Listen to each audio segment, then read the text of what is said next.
ஹalleluya ஹalleluya. இரண்டாவதாக primal sacrifice மாத்திரமல்ல, ಪ್ರಮುಖ ತ್ಯಾಗ ಅಲ್ಲದೆ pure sacrifice. ಪರಿಶುದ್ಧ ತ್ಯಾಗ. என்னங்க சொல்லமா? pure sacrifice. ಹೇಳೋಣವಾ? ಪರಿಶುದ್ಧ ತ್ಯಾಗ. pure sacrifice. ಪರಿಶುದ್ಧ ತ್ಯಾಗ. பரிசுத்த தியாகம், பரிசுத்த பலி. அவர் பலி மாத்திரம். ಪರಿಶುದ್ಧ ತ್ಯಾಗ, ಪರಿಶುದ್ಧ ಬಲಿಯಾಗಿ அவர் பலி ಮಾರ್ಪಟ್ಟರು. குறை இருக்கும். ஒரு ஆட்டின் பலியிலே குறை இருக்கும். ಒಂದು ಕುರಿಯ ಬಲಿಯಲ್ಲಿ ಒಂದು ಕೊರತೆ ஒரு ಇರುತ್ತದೆ. மிருகத்தின் பலியிலே குறைகள் இருக்கும். ಒಂದು ಮೃಗದ ಬಲಿಯಲ್ಲಿ ಒಂದು ಕೊರತೆ ಇರುತ್ತದೆ. பாருங்க, இப்ப நம்ம ஏதாவது ஆடு வாங்குறோம்னு சொன்னா சுழி பார்த்து வாங்கணும்னு சொல்லுவாங்க. ನೋಡಿ, ನಾವೇನಾದ್ರೂ ಹಸು ಏನಾದ್ರೂ ತೆಗೆದುಕೊಳ್ಳಬೇಕಾದ್ರೆ ಅವರು ಹೇಳುತ್ತಾರೆ ಸುಳಿ ನೋಡಿ ತೆಗೆದುಕೊಳ್ಳಿ ಅಂತ ಹೇಳಿ. ನಾನು ஒரு எங்க ரிலேட்டிவ் வீட்டுக்கு போயிருந்தேன். ನಾನು ನನ್ನ ಸಂಬಂಧಿಕರ ಮನೆಗೆ ಹೋಗಿದ್ದೆ. அப்போ ஒரு தடவை போனப்போ ஒரு மாட்டை வச்சிட்டு இருந்தாங்க. ಆಗ ಒಂದು ಸರಿ ಹೋದಾಗ ಒಂದು ಹಸುವನ್ನು ಇಟ್ಟಿದ್ದರು. இன்னொரு தடவை போனப்போ அந்த மாட்டை வச்சுக்கல. ಇನ್ನೊಂದು ಸರಿ ಹೋದಾಗ ಅವರು ಹಸುವನ್ನು அதை வித்துட்டு வேற ஒரு மாட்டை வாங்கியிருந்தாங்க. ಅದನ್ನು ಅವರು ಮಾರ್ಬಿಟ್ಟು ಬೇರೆ ಏನು ತೆಗೆದುಕೊಂಡು என்னன்னு விசாரிச்சா, ಏನಂತ ವಿಚಾರಿಸಿದರೆ அந்த மாடு வந்து அவங்களுக்கு ஒத்து வரலையா. ಆ ಹಸು ಒಂದು ಅವರಿಗೆ ಸೆಟ್ ಆಗಲಿಲ್ಲ. அந்த மாடு வந்து சுழி சரியில்லையா. ಆ ಹಸುವಿಗೆ ಅದು ಸುಳಿ ಸರಿ. அதனால வீட்ல இருக்கிறவங்க அடிக்கடி உடம்பு சரியில்லாம போச்சாம், ரொம்ப வியாதி வந்துருச்சாம். ಅದಕ್ಕೋಸ್ಕರ ಏನಾಯ್ತು, ಮನೆಯಲ್ಲಿ ಕೆಲವರು ಆ ಕಾಯಿಲೆಯಿಂದ ಬಿದ್ದರು, ಅವರಿಗೆ ತೊಂದರೆಗಳು ಬಂತಂತೆ. நான் எங்க போய் சொல்லுவேன் இந்த கொடுமையை? ನಾನು ಇದನ್ನು ಎಲ್ಲಿ ಹೋಗಿ ಹೇಳುವೆ? புரியுதுங்களா? ಅರ್ಥ ಆಯ್ತಾ? சரி, இருந்துட்டு போட்டோம். ಸರಿ, ಇದ್ದು ಹೋಗಲಿ. அந்த மாட்டுக்கு ஒரு சுழி இருந்தா எனக்கு என்னையா ஆக போகுது? ಆ ಹಸುವಿಗೆ ಒಂದು ಸುಳಿ ಅಂದ್ರೆ ನಾನೇನ್ ಮಾಡಿ? அந்த ஆட்டுக்கு ஏதோ சுழி தப்பா இருந்தா எனக்கு என்ன ஆக போகுது? ಆ ಕುರಿಗೆ ಒಂದು ಸುಳಿ ತಪ್ಪಾಗಿದ್ರೆ ஆனா சுழி பார்த்து வாங்கணும். ಅರೆ ಸುಳಿ ನೋಡಿ, ஏன்னா அதுல வந்து அந்த ஆட்டின் குணங்கள் அடங்கி இருக்கு. ಅದರಲ್ಲಿ ಆ ಕುರಿಯ ಒಂದು ಗುಣಲಕ್ಷಣಗಳು அது ಇರುತ್ತೆ. அது அதுக்கு என்ன நடக்கும், அது விஷயங்கள்லாம் அதுக்கு நிறைய கான்செப்ட் இருக்கு. ಅದಕ್ಕೆ ಏನನ್ನೆಲ್ಲ ನಡೆಯುತ್ತೆ ಅಂತ ಹೇಳಿ ಅದಕ್ಕೊಂದು நீ எதுக்கு பாக்குறன்றது தான் முக்கியம். ನೀನ್ ಏನಕ್ಕೆ ನೋಡುತ್ತೀಯ ಅನ್ನೋದೇ ಮುಖ್ಯ. அவன் அப்படி சொல்றாங்க. ಅವನು ಆ ರೀತಿಯಾಗಿ ಹೇಳುತ್ತಾನೆ. ஒருவேளை ಒಂದು நான் செலுத்துகிற இந்த உலக பிரகாரமாய் செலுத்துகிற எந்த பலியிலும் குறை இருக்கலாம்.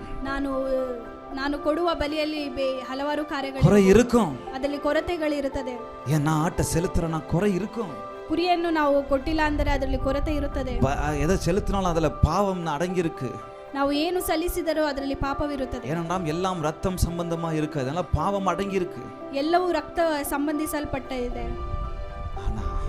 ಆದರೆ இந்த இயேசுவின் ரத்தம், ಆದರೆ ಈ ಯೇಸುವಿನ ರಕ್ತ பரிசுத்த ரத்தம், ಪರಿಶುದ್ಧವಾದ ರಕ್ತ, பரிசுத்த ரத்தத்தை உடையவர் அவர். ಅವರು ಪರಿಶುದ್ಧ ಉಳ್ಳ ರಕ್ತವಾಗಿದೆ. அவரை குறித்து சொல்லுகிறது என் வேதம், பியூர் சாக்ரிஃபைஸை குறித்து என் வேதம் சொல்லுகிறது. ಅವರ ಪರಿಶುದ್ಧ ರಕ್ತವನ್ನು ಕುರಿತು ಇಲ್ಲಿ ಹೇಳುತ್ತದೆ. 2 கொரிந்தியர் 5:21 வசனம் சொல்லுகிறது. 2 ಕೊರಿಂಥದವರಿಗೆ 5ನೇ ವಾಕ್ಯ 21ನೇ ವಚನದಲ್ಲಿ ಹೇಳುತ್ತದೆ, ಪಾಪವನ್ನು ಅರಿಯದ ಆತನನ್ನು ನಮಗೋಸ್ಕರ ಪಾಪವನ್ನಾಗಿ ಮಾಡಿದನು. போதும், என்னங்க? பாவம் அறியாத அவரை நமக்காக பாவமாக்கினார். ಪಾಪವನ್ನು ಅರಿಯದ ಆತನನ್ನು ನಮಗೋಸ್ಕರ ಪಾಪವನ್ನಾಗಿ ಮಾಡಿದನು. என்னங்க புரியுதுங்களா நான் சொல்றது? ಅರ್ಥ ಆಗ್ತಿದೆ ನಾನು ಹೇಳೋದು? பாவமே அறியாத அவர் நமக்காக பாவம் ஆக்கினார். ಪಾಪವನ್ನೇ ಅರಿಯದ ಆತನು ನಮಗೋಸ್ಕರ ಪಾಪವನ್ನಾಗಿ. இன்னொரு வசனத்தில் சொல்லுகிறது, அவர் பாவம் செய்யவில்லை. ಇನ್ನೊಂದು ವಾಕ್ಯದಲ್ಲಿ ಹೇಳುತ್ತದೆ, ಅವರು ಪಾಪವನ್ನೇ ಮಾಡಲಿಲ್ಲ. 1 பேதுரு 2:22 அவர் பாவம் செய்யவில்லை என்று வேதம் சொல்லுகிறது. 1 ಪೇತ್ರ 2ನೇ ಅಧ್ಯಾಯ, அவர் பாவம் செய்யவில்லை. ಅವರು ಪಾಪವನ್ನು 1 யோவான் 3:5 வசனம் சொல்லுகிறது, அப்படியே சொல்லுங்க, அவரிடத்தில் பாவம் இல்லை. ಅವರ ಬಳಿಯಲ್ಲಿ ಪಾಪವಿಲ್ಲ. அவர் பாவமானாருங்க, ಅವರು ಪಾಪವಾದರು, ஆனா அவரிடத்தில் பாவம் இல்லை. ಆದರೆ ಅವರ ಬಳಿಯಲ್ಲಿ ಪಾಪ. வேதம் சொல்லுகிறது அவர் பாவியானார்னு சொல்ல, ವೇದವು ಹೇಳುತ್ತದೆ ಅವರು ಪಾಪಿಯಾದರು ಅಂತ. பாவம் அறியாத அவரை நமக்காக பாவமாக்கினார் என்றுதான் வேதம் சொல்லுகிறது. ಪಾಪವನ್ನು ಅರಿಯದ ಆತನನ್ನು ನಮಗೋಸ್ಕರ ಪಾಪವನ್ನಾಗಿ அவர் ಮಾಡಿದನು. பாவியாகல, ಅವರು ಪಾಪಿಯಾಗಲಿಲ್ಲ. என் பாவத்தை அவர் சுமந்து கொண்டதனால ನನ್ನ ಪಾಪವನ್ನು அவர் பாவியாயிட முடியாது. ಅವರು ಪಾಪಿ ಆಗುವುದಿಲ್ಲ. அவர் பாவமானார் என்று வேதம் சொல்லுகிறது. ಅವರು ಪಾಪವಾದರು ಅಂತ ವೇದವು ಹೇಳುತ್ತದೆ. என்னங்க, அவர் பாவமானார், அவர் அவ்வளவு பாவ பரிதாபத்துக்குரியவரானார் அப்படின்னு சொல்லி ಅವರು ಅಷ್ಟು ಪಾಪ ಉಳ್ಳವರಾದರು ಅಂತ ವೇದವು ಹೇಳುತ್ತದೆ. இந்த வசனத்தை நிறைய பேர் வச்சுக்கிட்டு நிறைய குழப்பத்தை உண்டு பண்றாங்க. ಈ ವಾಕ್ಯವನ್ನು ಇಟ್ಕೊಂಡು ಹಲವು ಜನ ಅದನ್ನು, உன் தண்டனை என் மேல வந்துருச்சுன்னா, ತಂದೆ ನನ್ನ ಪಾಪವು ನಿನ್ನ ಮೇಲೆ ಬಂದರೆ, ಒಬ್ಬರು ಕದಿತಾರೆ, ஒருத்தன் திருடுனா ಒಬ್ಬರು அந்த ಕದಿತಾರೆ, திருட்டை நான் ஏத்துக்கிறேன், ಅದನ್ನು ನಾನು அப்ப நான் ತೆಗೆದುಕೊಳ್ಳುತ್ತೇನೆ. திருடன் தானேன்னு சொல்றான். ಹಾಗಂದ್ರೆ ನಾನು ಕಳ್ಳನಲ್ವೇ? அப்போ ஆண்டவர் என் பாவத்தை எடுத்துக்கிட்டாருன்னா அப்புறம் அவர் பாவி தானேன்னு சொல்றான். ಆಗ ದೇವರು ನನ್ನ ಪಾಪವನ್ನು ತೆಗೆದುಕೊಂಡರೆ ದೇವರು ಪಾಪಿ ಅಲ್ಲವೇ ಅಂತ ಹೇಳುತ್ತಾರೆ. சோப்பு போட்டு நான் கழுவுறேன், ನಾನು ಸೋಪನ್ನು ಹಾಕಿ சோப்பு ತೊಳೆಯುತ್ತೇನೆ, அழுக்காவது இல்ல ಅದು ಸೋಪು ಗಲೀಜಾಗುತ್ತಲ್ಲ அப்படின்னு சொல்றாங்க. ಹಾಗಂತ ಹೇಳುತ್ತಾರೆ. எங்க போய் அவங்க மூளையை வைக்கிறதுன்னு தெரியல. ಎಲ್ಲಿ ಹೋಗಿ ಅವರ ಬ್ರೈನ್ ಅನ್ನು ಇಡುವುದು ஜெயா, ಗೊತ್ತಿಲ್ಲ. உன் மூளையை வச்சுக்கிட்டு என்னென்னலாம் பண்ற நீ? ನಿನ್ನ ಬ್ರೈನ್ ಅನ್ನು ಇಟ್ಕೊಂಡು ನೀನೇನೆಲ್ಲ ಮಾಡ್ತೀಯ? பிரசங்கம் பண்றேன்னு சொல்லி என்ன அட்டூழியம் பண்ற? ನೀನು ಪ್ರಸಂಗ ಮಾಡುತ್ತೀನಂತ ಹೇಳಿ ನೀನೇನೆಲ್ಲ ಮಾಡ್ತೀಯಾ? ஒருத்தர் தியாகமாய் அவர் எடுத்துக்கொண்டார் என்று சொன்னால் அதிலே அழகா தெரியுது அவர் நல்லவர், அவர் தியாகம் உள்ளவர் என்று சொல்லி, ಒಬ್ಬರನ್ನು தியாகம் உள்ளவர் என்று சொல்லி, ಅವರನ್ನು ತ್ಯಾಗ ಉಳ್ಳವರಂತ ಹೇಳಿ, அவர் தியாகம் செய்தார் என்பதை விட்டுட்டு அவர் பாவம் செய்தார்னு சொல்றே, கொஞ்சம் கூட நாக்கு கூசாம ಅವರು ತ್ಯಾಗ ಮಾಡಿದರಂತ ಹೇಳೋದನ್ನ ಬಿಟ್ಬಿಟ್ಟು ಅವರು ಪಾಪ ಮಾಡಿದರಂತ ಹೇಳ್ತಿಯಲ್ಲ, ನಿನಗೇನು ಅನ್ನಿಸಲ್ವಾ? அவர் பாவி ஆயிட்டாருன்னு சொல்லிட்டு அவர் உயர்த்த முடியுமா? ಅವರು ಪಾಪಿ ಆದರಂತ ಹೇಳ್ಬಿಟ್ಟು ಅವರನ್ನು ಏರಿಸುವುದಾ? அவர் இந்த உலகத்தின் எல்லா பாவங்களையும் அவர் மேல் விழுந்தாலும் அவர் பரிசுத்தம் உள்ளவர். ಅವರು ಈ ಜಗತ್ತಿನಲ್ಲಿರುವ ಎಲ್ಲ ಪಾಪಗಳು ತನ್ನ ಮೇಲೆ ಹಾಕಿದರೂ ಅವರು ಉನ್ನತವಾದ ದೇವರು. அவரிடத்தில் ஒரு திரையும் ஒரு கரையும் இல்லை. ಅವರ ಮೇಲೆ ಯಾವ ಕೊರತೆಯೂ ಯಾವ ಪ್ರಶ್ನೆಯೂ ಇಲ್ಲ. பாவமே அறியாதவர் அவர். ಅವರು ಪಾಪವನ್ನು ಅರಿಯದೇ பாவம் அவரிடத்தில் சேர முடியாது. ಪಾಪವು ಅವರ ಬಳಿಯಲ್ಲಿ ಸೇರುವುದು. சூரியனிடத்துல ஒண்ணுமே சேர முடியாதுங்க. ಸೂರ್ಯನಿಗೆ ಏನು ಸೇರುವುದಿಲ್ಲ. ஒருவேளை சூரியனிடத்துல ஏதாவது சேர்ந்தாலும் ಒಂದು ಬಳಿ ಸೂರ್ಯನ ಬಳಿ இந்த இயேசுவினிடத்தில் ஒரு பாவமும் அணுக முடியாது. ಒಂದು ವೇಳೆ ಯೇಸುವಿನ ಪಾದದಲ್ಲಿ ಯಾವುದು ಅಣುಗುವುದಿಲ್ಲ. அவர் பாவம் அறியாதவர், அவரிடத்தில் பாவம் இல்லை, அவர் பாவம் செய்யவும் இல்லை. ಅವರು ಪಾಪವನ್ನು ಅರಿಯದವರು, ಅವರು ಪಾಪವನ್ನು ಮಾಡಲಿಲ್ಲ. அவர்தான் பியூர் சாக்ரிஃபைஸ் எனக்காக. ಅವರೇ ಪರಿಶುದ್ಧ ತ್ಯಾಗವಾಗಿದ್ದಾರೆ. அவரிடத்தில் ஒரு பாவமும் இல்லை. ಅವರ ಬಳಿಯಲ್ಲಿ ಯಾವ ಪಾಪವೂ ಇಲ್ಲ. பாவமே இல்லாத இயேசு பரிசுத்த இரத்தத்தை எனக்காக உங்களுக்காக விலைக்கிரயமாய் கொடுத்தார். ಪಾಪವೇ ಇಲ್ಲದ ಅವರು ತನ್ನ ಅಮೂಲ್ಯವಾದ ರಕ್ತವನ್ನು ನಮಗೂ ನಿಮಗೂ ಕೊಟ್ಟು ನಮ್ಮನ್ನು ರಕ್ಷಿಸಿದ್ದಾರೆ. பாவம் நிறைந்த என்னை எனக்காக பாவம் இல்லாத அவருடைய இரத்தத்தை சிந்தி என்னை மீட்டெடுத்தார். ಪಾಪದಿಂದ ತುಂಬಿದ ನಮ್ಮನ್ನು ನಿಮ್ಮನ್ನು ಅವರು ತನ್ನ ರಕ್ತದಿಂದ ರಕ್ಷಿಸಿದ್ದಾರೆ. இந்த ரத்தம் ரொம்ப முக்கியமான ஒரு பங்கை வகிக்கிறது. ಈ ರಕ್ತವು ತುಂಬಾ ಅಮೂಲ್ಯವಾದ ಒಂದು ಕಾರ್ಯವನ್ನು ஏன்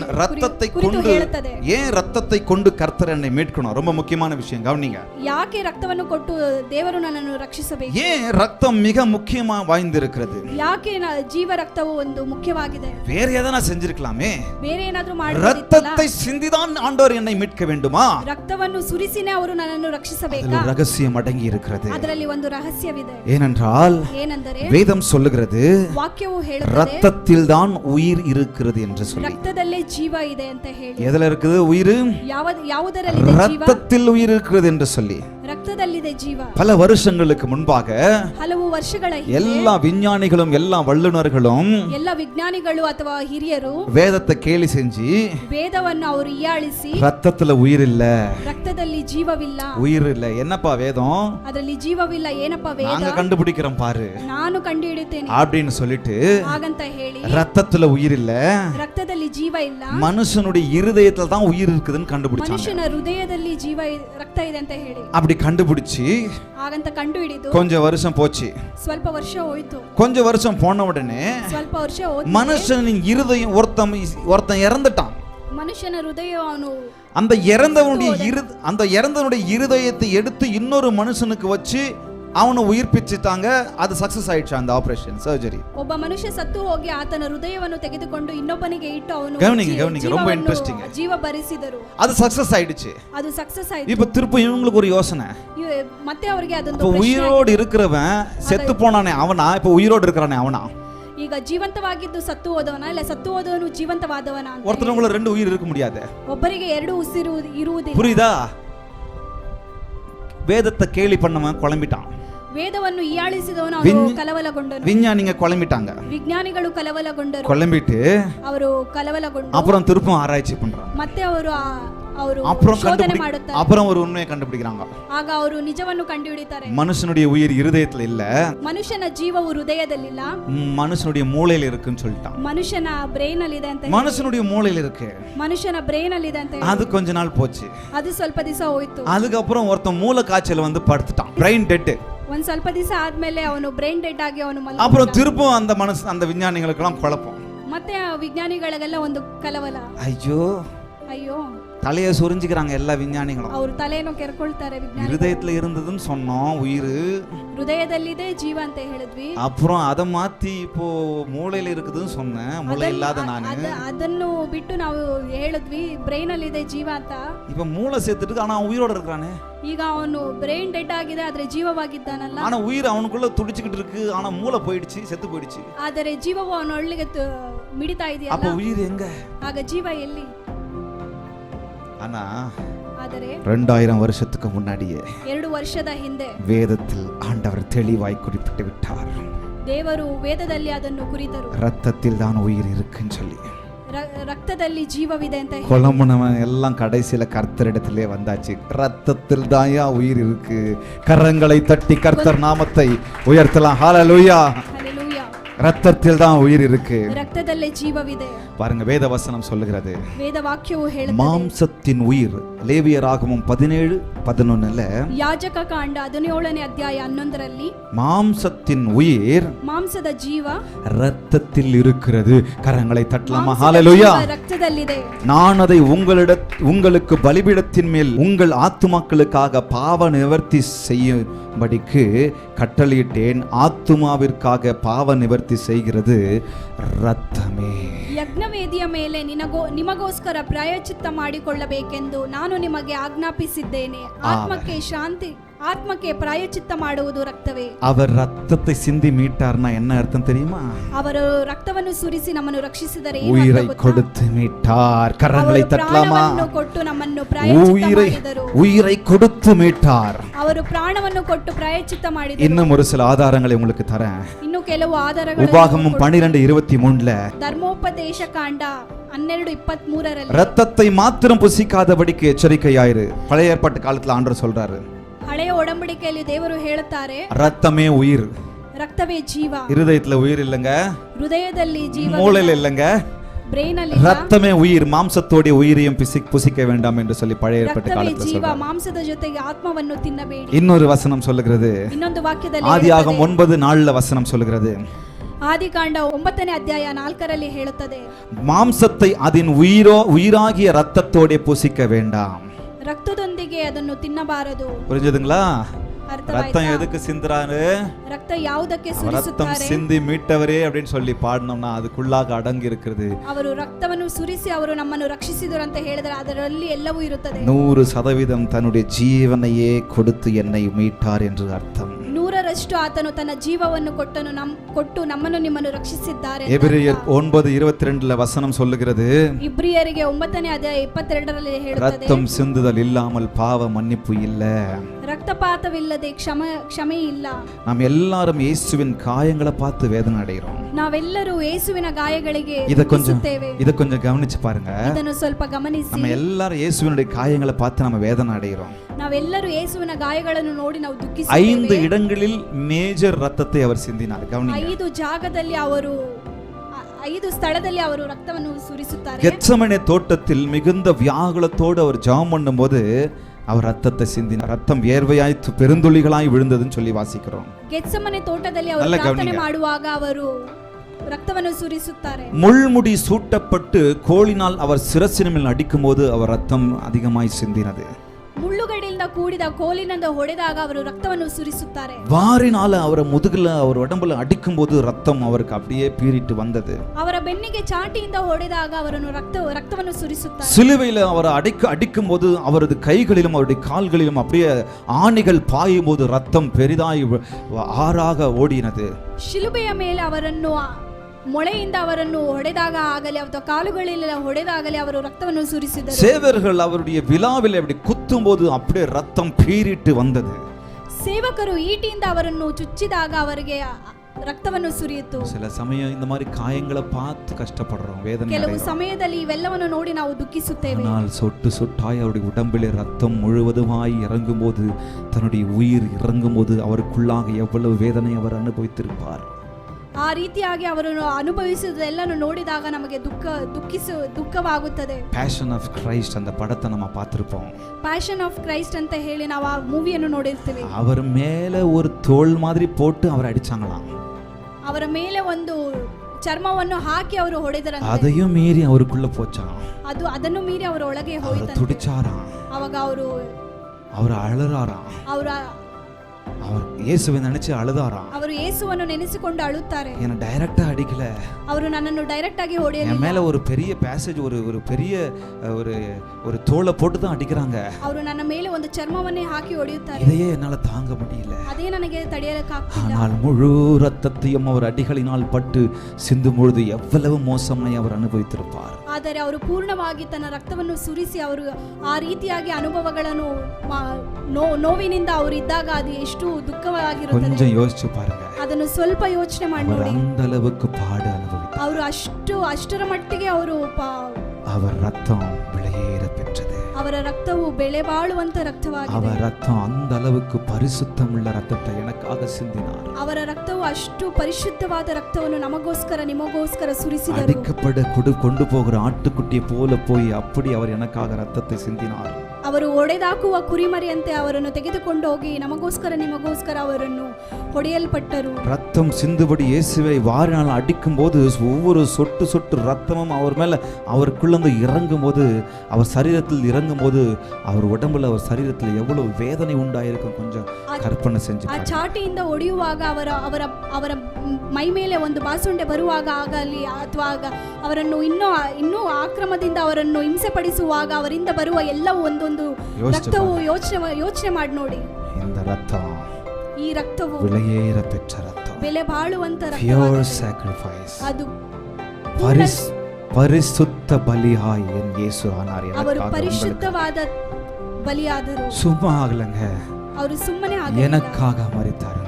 ನನಗೋಸ್ಕರ ಅವರು ಪ್ರಾಣವನ್ನು அவர் கரைத்தறையற்றவர் தானா எனக்காக பரிசுத்த பலியானார். ಅವರು ನನಗೋಸ್ಕರ ಪ್ರಾಯಶ್ಚಿತ್ತಪಟ್ಟರು. அவர் குற்றமற்றவரானால் எனக்காக பலியானார். அவர் குற்றமற்றவராய் எனக்காக பலியானார். ಅವರು ಪಾಪರಹಿತವಾದರು ಆದರೂ ಸಹ ನಮಗೋಸ್ಕರ ಅವರು இல்லாதவராய் எனக்காக பலியானார். ಅವರು ನಮಗೋಸ್ಕರ ಬಲಿಯಾದರು. விலையேற பெற்ற ரத்தத்தை கொண்டாடலாமா? ஹalleluya. ಬೆಲೆ ಬಾಳುವಂತ ರಕ್ತವನ್ನು ನಾವು ಕೊಂಡಾಡುವ. எனக்காக சிந்தப்பட்ட ரத்தத்திற்கு நன்றி என்று சொல்லலாமா? ரத்தமே, ಅವರು ಸುರಿಸಿದ ರಕ್ತವನ್ನು ಕೊಟ್ಟಿದ್ದಕ್ಕೆ ಧನ್ಯವಾದ ಅಂತ ಹೇಳೋಣ. சிந்தப்பட்ட ரத்தமே, ಸುರಿಸಿದ ರಕ್ತವೇ, விலையேற பெற்ற ரத்தமே, ಬೆಲೆ ಬಾಳುವಂತ ರಕ್ತವೇ, பரிசுத்த ரத்தமே, ಪರಿಶುದ್ಧವಾದ ರಕ್ತವೇ, எனக்காக பரிசுத்த பலியானவரே, ನನಗೋಸ್ಕರ ಪರಿಶುದ್ಧವಾದ மாம்சம் ಬಲಿಯಾದರೆ. ரத்தமானது உயிருக்கு சம்பந்தமாய், உயிர் இருக்கிறது ரத்தத்துல.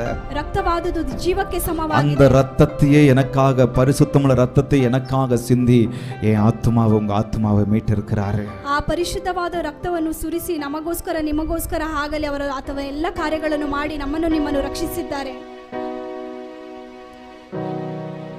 பாவங்கள் யாவையும் கழுவி என்னை பரிசுத்தமாக்கின வல்ல ரத்தமே, பாவங்கள் யாவையும் கழுவி என்னை பரிசுத்தமாக்கின வல்ல ரத்தமே, சுத்த மனசாட்சியை எனக்கு தந்து, சுத்த மனசாட்சியை எனக்கு தந்து, சுத்திகரித்த பரிசுத்த ரத்தமே, பியூர் சாக்ரிஃபைஸ், சுத்திகரித்த பரிசுத்த ரத்தமே, கரங்களை அசைத்து ரத்தமே, சிந்தப்பட்ட ரத்தமே, விலையேற பெற்ற ரத்தமே, ரத்தமே, சிந்தப்பட்ட ரத்தமே, எனக்கு விலையாக சிந்தப்பட்டதே ரத்தமே, ரத்தமே, சிந்தப்பட்ட ரத்தமே, விலையேற பெற்ற ரத்தமே, ரத்தமே, சிந்தப்பட்ட ரத்தமே, எனக்கு விலையாக சிந்தப்பட்டதே ரத்தமே. ரத்தமே சிந்தப்பட்ட ரத்தமே, எல்லாரும் சேர்ந்து பாடலாமா? விலையேற பெற்ற வல்ல ரத்தமே, ரத்தமே சிந்தப்பட்ட ரத்தமே, எனக்கு விலையாக சிந்தப்பட்டதே. நித்திய மீட்பை, நித்திய மீட்பை எனக்கு தர, எதிர்க்கும் சாத்தான் மேல் ஜெயம் பெற, நித்திய மீட்பை எனக்கு தர, எதிர்க்கும் சாத்தான் மேல் ஜெயம் பெற, நன்மைகள் எனக்காய் பேசுகிற,